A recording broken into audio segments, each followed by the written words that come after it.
key to oil is basically demand, and I think it's inevitable that we're going to shift global demand towards electric cars. Obviously, the timing of that is highly debatable, with the pace of electric car sales in the US has been very disappointing to us over the past 10 years. So, we do think there's another 10 years where you're dominated by conventional oil-fired cars. But over the next 20, I think it's absolutely inevitable that we have a significant shift in demand. And the point here is the biggest single part of the world oil market is US gasoline demand. So if you buy into the Tesla idea, which the market clearly does, you would then be looking at a shrinking market for oil. And the question here that you're asking is, how do you deal with that? And my argument is you should get in front of it, and that's kind of what BP is doing. The mistake they're making, I think, is then trying to grow in renewables because nobody believes that they're going to be that good at investing in renewables. That's the really where the market is calling them out, and it's a big challenge for the management. They've not done that well at investing in oil. Why would they do well in renewables? Well, years ago, maybe more than a decade ago, Paul, Lee Raymond, the then CEO of ExxonMobil, decided to jack the dividend up when oil prices were above 100, and that's pretty much, just hamstrung the company from there on out.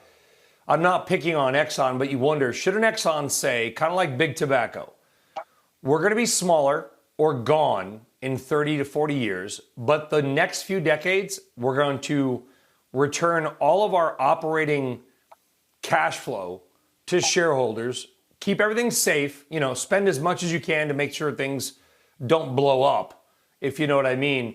But every other dime of cash flow is gone back to shareholders. Is that what should happen?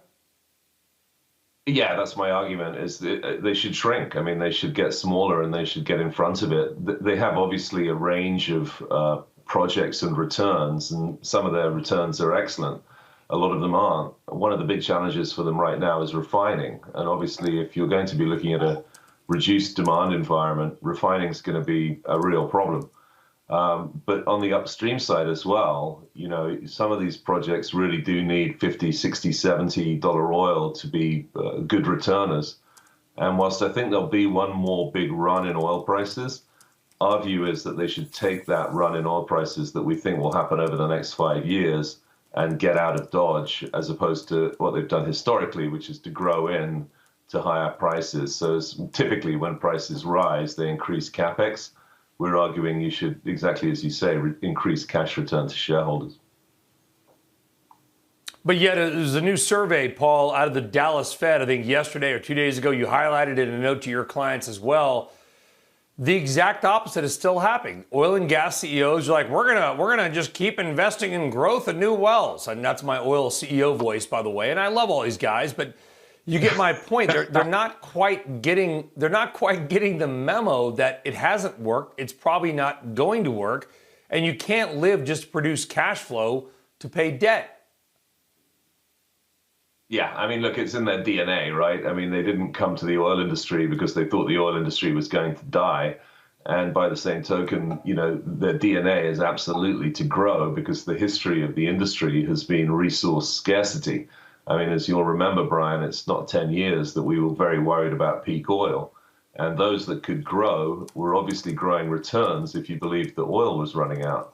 The problem is that technology has completely changed that parameter. And the fact is we now have abundant resource. Even today, we have 10 million barrels a day of spare capacity just in OPEC plus alone, without counting Iran and Libya.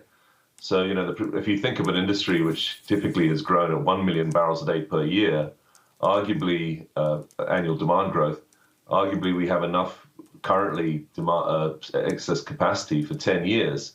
Now, of course, you've not got people flying and there's other elements there to think about. But the fact of the matter is there is an abundant supply of current supply and production capacity as we speak. And that's a problem for the industry.